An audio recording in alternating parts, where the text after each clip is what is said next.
I was born in Oklahoma City, Oklahoma on January 17, 1922, which means I'm 103 years old. And I lived there for a year, and then my father and mother moved to Pennsylvania to a little town called Slippery Rock, which is 50 miles north of Pittsburgh. And it's a college town, university town.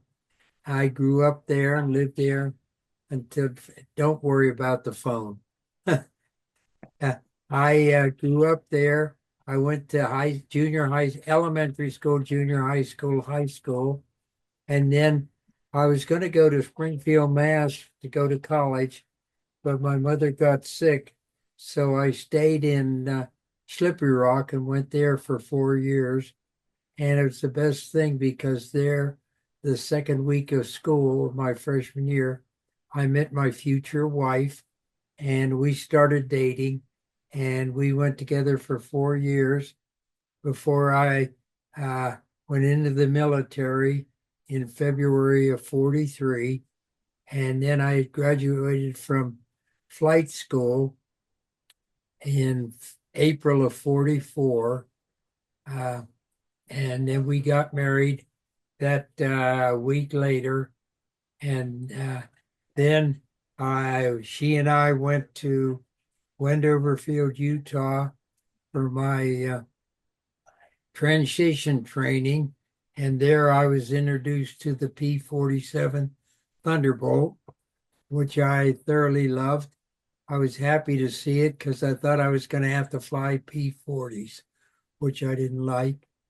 And we were there 2 months, and then I was given orders to go to England to receive uh, transfer orders to a flight uh, group. And I got to England and I was assigned to the 48th Fighter Group, 493rd Fighter Squadron. And I was then transferred over to meet them at Cambrai, France in early September of 44. And I flew a couple, three missions out of Cambrai before we were transferred to St. Tron, Belgium, where we flew out of for 5 months. So this is late 1944 now. You've completed your P-47 training. Now you're in Western Europe. What's your Yeah. first, what are your first combat missions like? First, what? Combat missions. I don't really remember. I know it couldn't have been very much because I didn't remember other than we flew it and come back and went to uh, met with the intelligence and then uh, waited to be assigned for our next mission. Uh, the first mission that I really remember was on December 7th, and the weather was really bad. There was a 500-foot ceiling, but it was sleet and snow and rain, and all planes were grounded. And then we got a call from the Ninth Army that they were being bogged down in the little town of Jülich, Germany, and they needed uh, a group of 47s to go in at low level to drop some bombs on the tanks that were on the other side of a soccer field. And I was one of the 12 pilots picked to fly that mission. Uh, we had my flight leader, our squadron commander was our flight leader, and he did a tremendous job of leading us on that flight. We took off, we flew to Jülich. We never got above 500 feet, probably between 300 and 400 feet at treetop level until we came into the town of Jülich, flew over the soccer field where the two armies were on opposite sides, made a turn, came back and made our first pass. And on our first pass, we were about 250 feet. We dropped our bombs. They hit the snow and skidded. into the woods where the German tanks were. We made a turn, came back across with our guns, and we started firing at the tanks, and then we headed home. We got back to our base, and the Ninth Army said the Germans had retreated. They had taken the town of Jülich, and the casualties were, there were no casualties now. They had everything under control.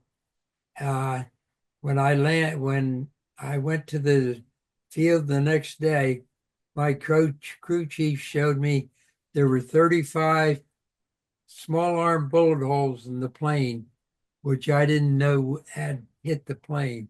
That's how tough the 47 was, how rugged. Not too long after the Battle of the Bulge started. Do you remember that? Oh, yeah. Well, on that flight that we did on December 7th, our squadron got the unit citation for that mission. And everybody was happy with that. On December 16th, we were told that the Germans might make a counterattack towards Bastogne. They were on their, they were reportedly coming out of Germany, heading towards that area.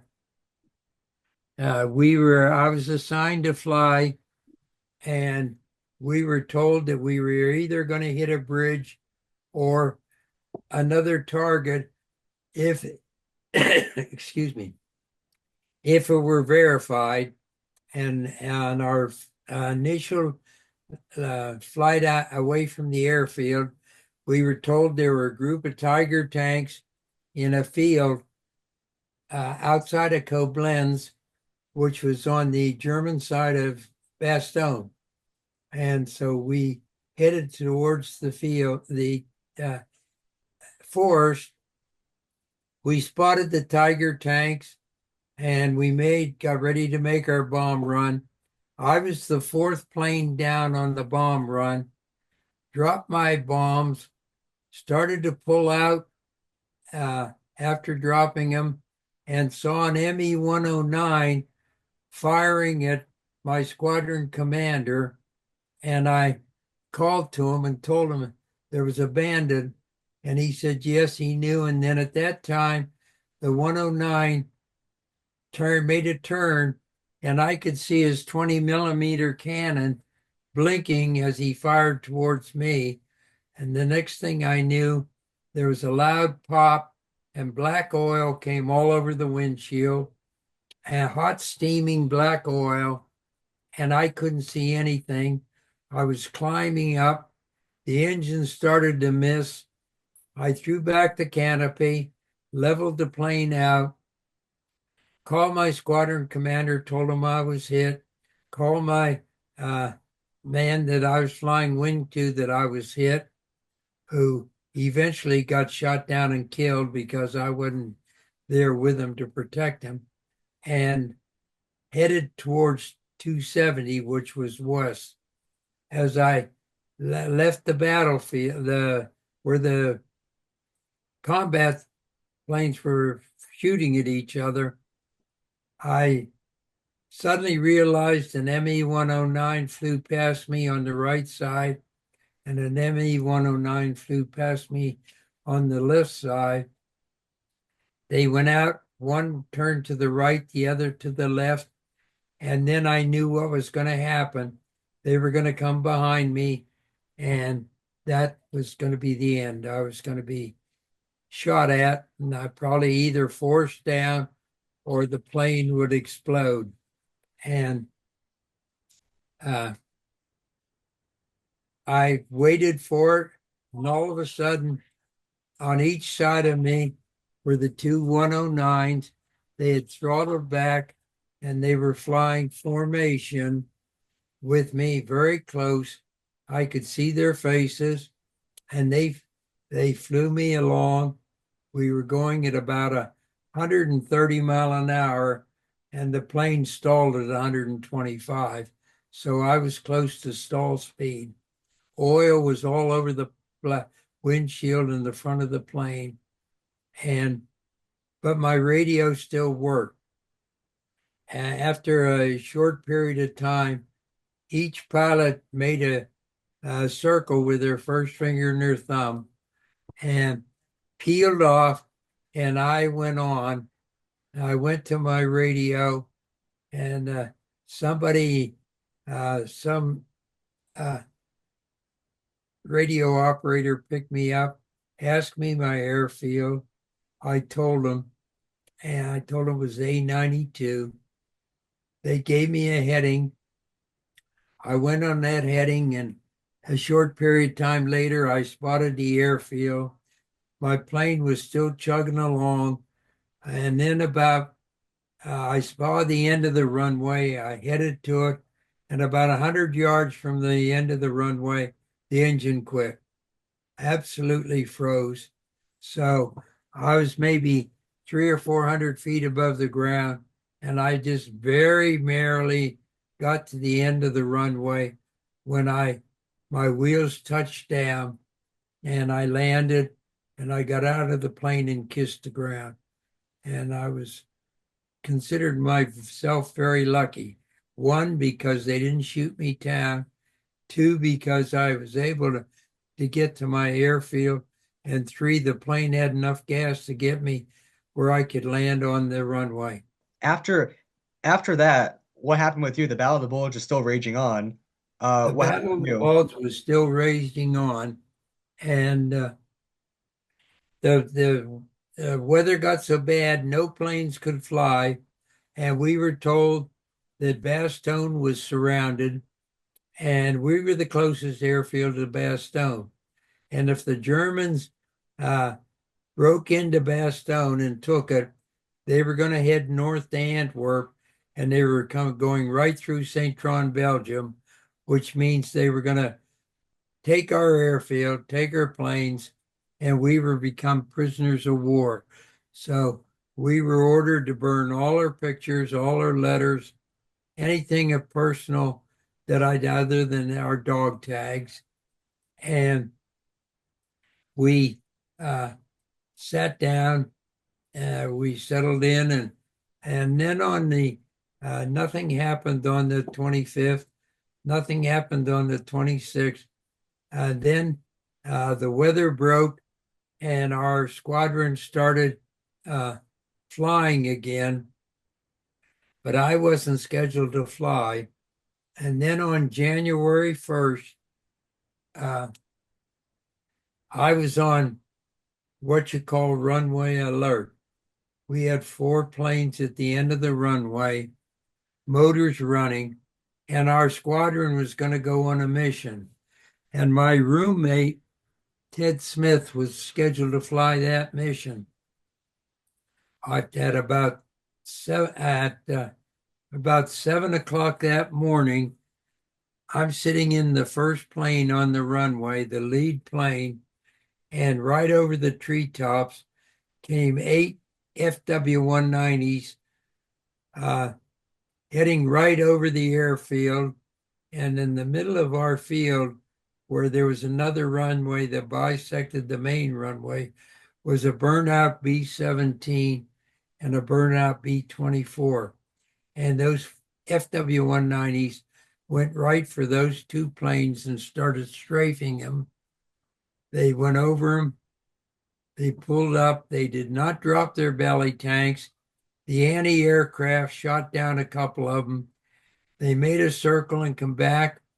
And at that time, we knew we couldn't take off, so we were out of the plane, and I was on the ground behind the forward landing gear. And again, they came down the runway and went for the 17 and the 24, never bothered our P-47s, and strafed them, pulled up, and 2 or 3 more 190s were shot down. And by that time, the 4 pilots of us were in the ditch at the end of the runway.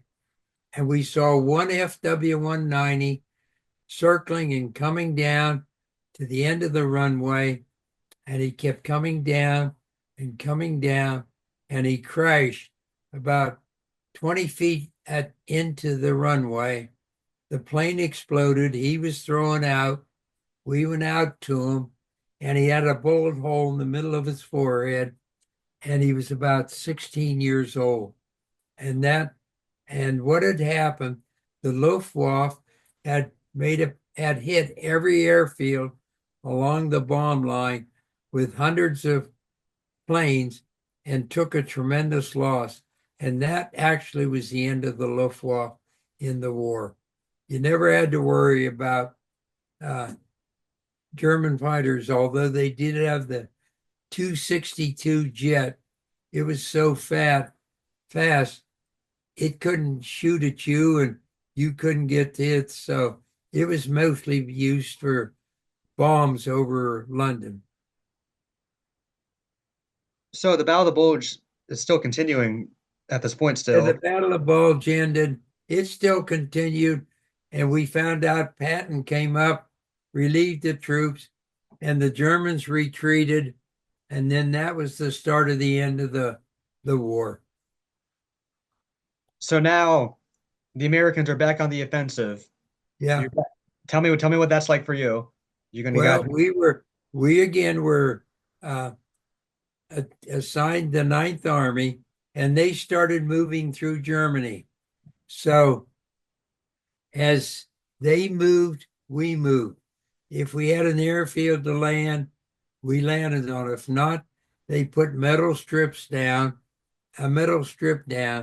and we flew off that metal strip until we were going to move forward again to another location. And again, if there was an airfield, we flew out of that. If not, they put down metal strips again, and we flew off of those. And the metal strips were only about 4,000 feet long. So it was very difficult to get a P-47 off and difficult to land it. And it took all your flying skills to do that.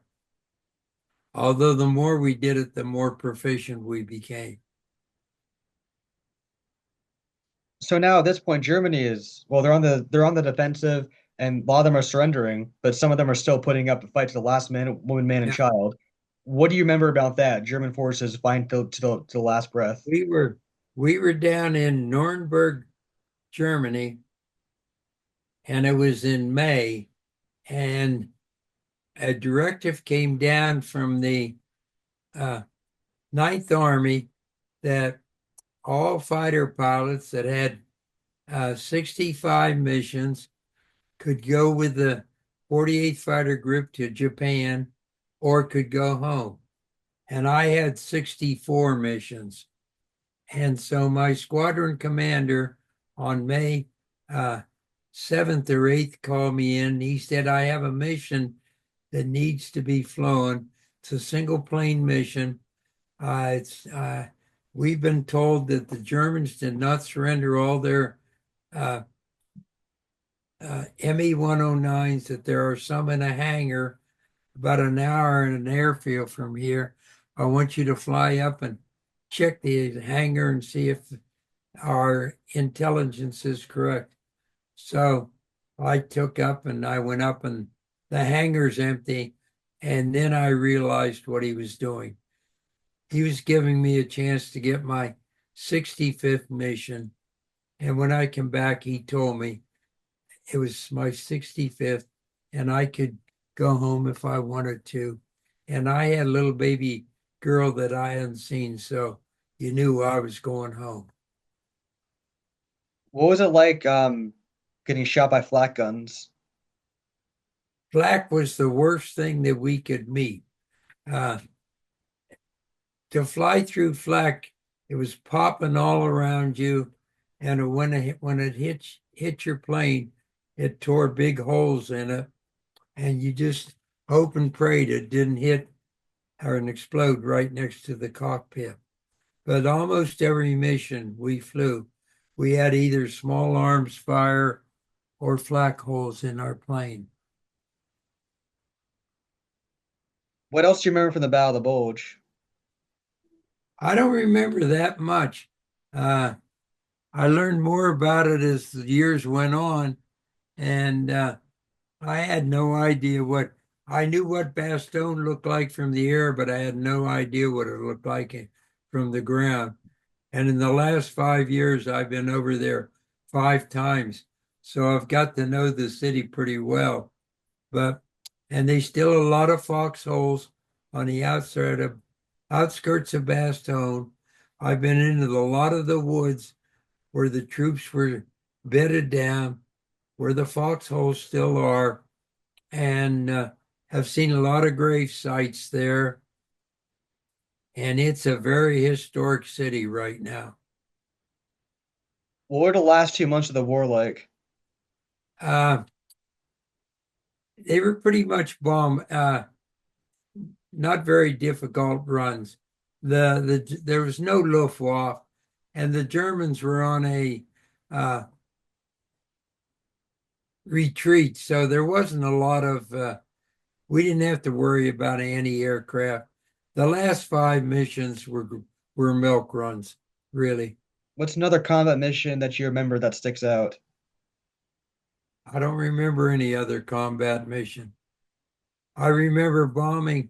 I remember trying to drop bombs on the Remagen Bridge, and we thought we had hit it, but the intelligence sent back that the bridge was not hit, but the road right next to the bridge itself was all completely destroyed, and nothing could get across the bridge except troops. There were no until they repaired the road. What was VE Day like? It was exciting, and we knew we were going home, and so it was a matter of going to Antwerp and then being assigned to an LST. And the trip across the Atlantic was the worst experience I had during the whole war. The weather was bad. The commander wanted to set a record for LSTs, and everybody on board the ship was sick for the whole time we were on the ocean. It was terrible. Do you remember VJ Day a few months later? Yes, I was home on leave when VJ Day came, and I was going down to San Antone, and there I was told I was going to be discharged, and I would be discharged in October of 45, and I had to wear my uniform until then. And I had started teaching school, so I was in my first year of teaching until I could get out of my uniform and get into civilian clothes. So what years were you in the service for? I eventually went back and joined the reserves, and I completed 28 years in the Army Air Corps, with the Air Force when I retired. So what was your Air Force career like? I did mostly educational work, and I recruited boys and girls to go to the Air Force Academy. And I visited schools and talked to kids that wanted to be pilots or wanted to belong to the Air Force. What are some other things about World War II that we haven't talked about that you want to mention? Mm. Uh, I can remember that I never went hungry, and my plane was always in good shape because every mission you flew, you got 2 ounces of whiskey to drink when you returned if you wanted it. Well, I didn't drink, so I saved mine. And when I got a fifth, I gave half of it to the cooks and half of it to my crew chief and my armor and radio man. So my plane was in great shape, and the cooks got me steaks anytime I wanted them. I ate well. Now you learned a lot about World War II. after the war, as you mentioned about the Battle of the Bulge, what was that like learning about the war, even though you fought in it and you were learning about all this stuff years after? I really never paid any attention to it until about 25 years ago. We were at a reunion, our squadron reunion, and the pilots that were still there were saying, "Do you ever talk about the war?" And none of us said we did. And we were not very happy with what was happening to the military, what was happening to the country. And we said, we need to talk to the youth. We need to get high school kids interested in getting back to helping this country. So we all pledged that we would go out and talk to high school students, which I did. And thank the Lord, the last 25 years, the country has started to come together. There's more emphasis on World War II. There are a lot of historical people wanting to preserve World War II. A lot of high schools want to talk to World War II vets, and very seldom a month goes by but what I don't talk to somebody. In fact, this coming Saturday, I have another speech I have to give. And then in March, I'm going to Pennsylvania. In May, I'm going to Boston. June, I'm going back to Normandy, maybe. So I'm busy.